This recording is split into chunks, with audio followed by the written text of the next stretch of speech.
Good morning, Professor Dawson. Today I have chosen The Lorax as my film analysis that I'll be discussing today.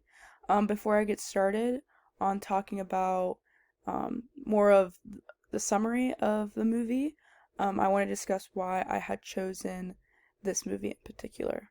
So, for my research analysis, I had written about deforestation, and I feel that I have gained a lot of knowledge from researching for the past few months. And this film is very heavy on deforestation, so I felt that it would be perfect to choose this film. And also, The Lorax is probably one of my favorite movies of all time. I've watched it about 20 times with myself, my friends, my younger neighbors, babysitting. So I feel that I have a lot of knowledge from that. So let's get started. So let's first talk about the summary of the movie. So this film takes place in a town called Thneedville. Um, as you can see in the picture on the right, the little guy that is standing on the R, he is the mayor of Thneedville. His name is Mr. O'Hare. He basically sells filtered air in order for the people in the town to survive. Um, so there are two main characters in this. That have a lot of impact on the movie. So, starting off with Ted and Audrey. As you can see in that picture, next to the X, the girl with the orange hair and the guy right next to her, they are friends. Audrey has always dreamed about seeing a tree, and Ted has a crush on her and wants to make that happen. So he goes home and kind of discusses a little bit about what happened to trees with his mom and grandma.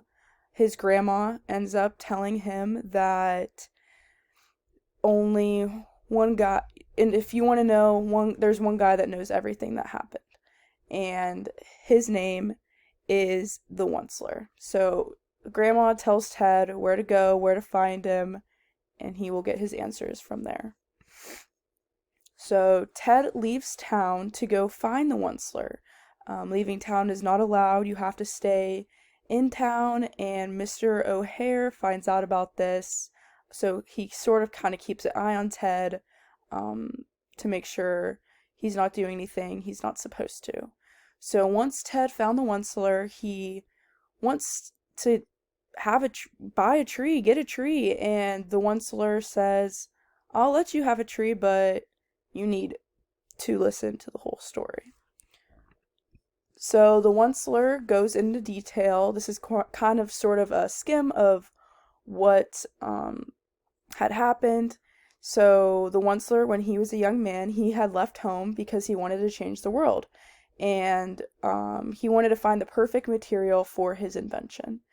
His family didn't really believe in him and kind of left him out on his own, but he was determined to find the perfect material. Once he found quote unquote paradise, as he calls it in the movie, he gets down there and chops down one tree.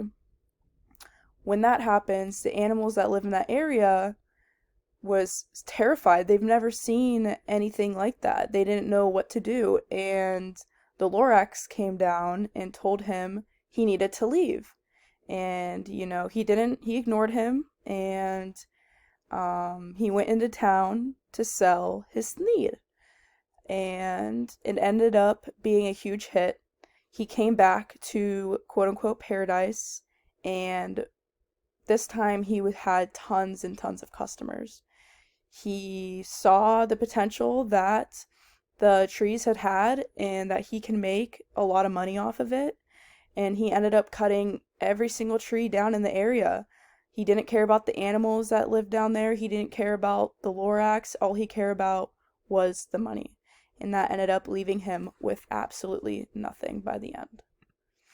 So an ego-critical interpretation that I had gotten out of this film was definitely deforestation. All the trees being cut down, and leaving him with none. the loss of homes. There were tons of animals, as you can see, the fish. Their homes were being invaded, and he did not care. Animals had to flee, leaving them with nothing. And down there is just a little link showing one of the songs that he sang called How Bad Could It Possibly Be? And basically, he's ignoring every conflict that's coming up, and all he is focused on is the money. So, the central argument that I had found, so the picture on the left is before he came and cut down the trees. An absolutely beautiful land. As you can see, the Lorax is right there on one of the trees. Happy, sky is blue. Then when you look over to the right, that's the aftermath after the Onceler had chopped down everything.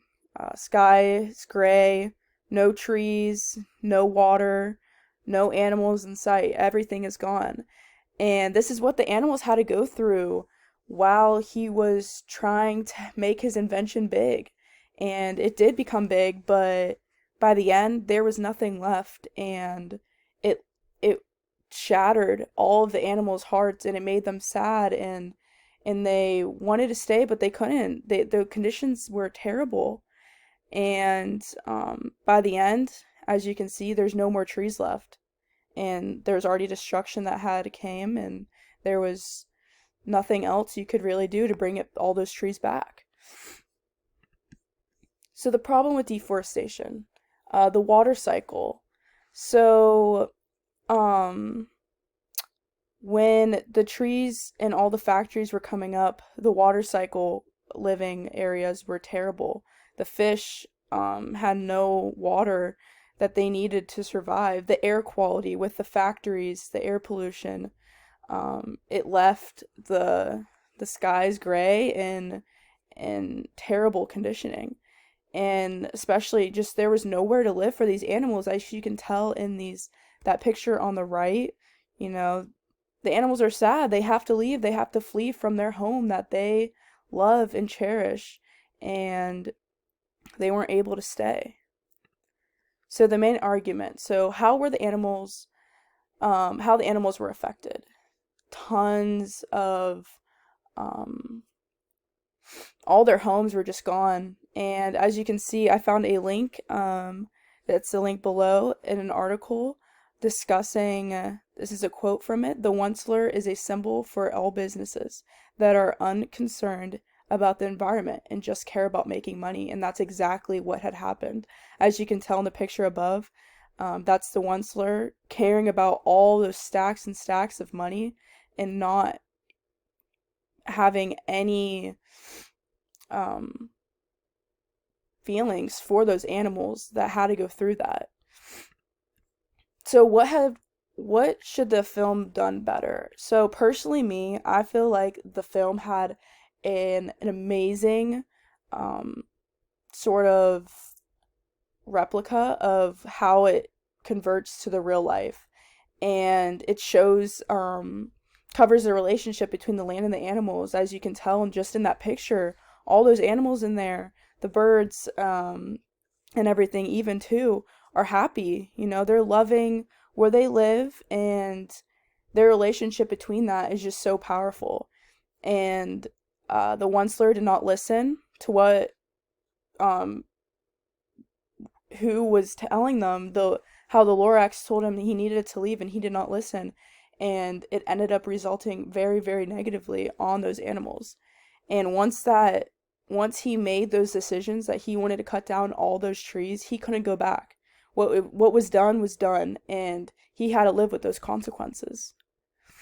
So the direct attack, as you can tell, the picture presented right here, you can see all that smoke coming up in the air, no trees in sight, just and that relates back to society now, with human activities, architectural expansion in factories, just the result that it negatively has on our society and the earth. And it doesn't only affect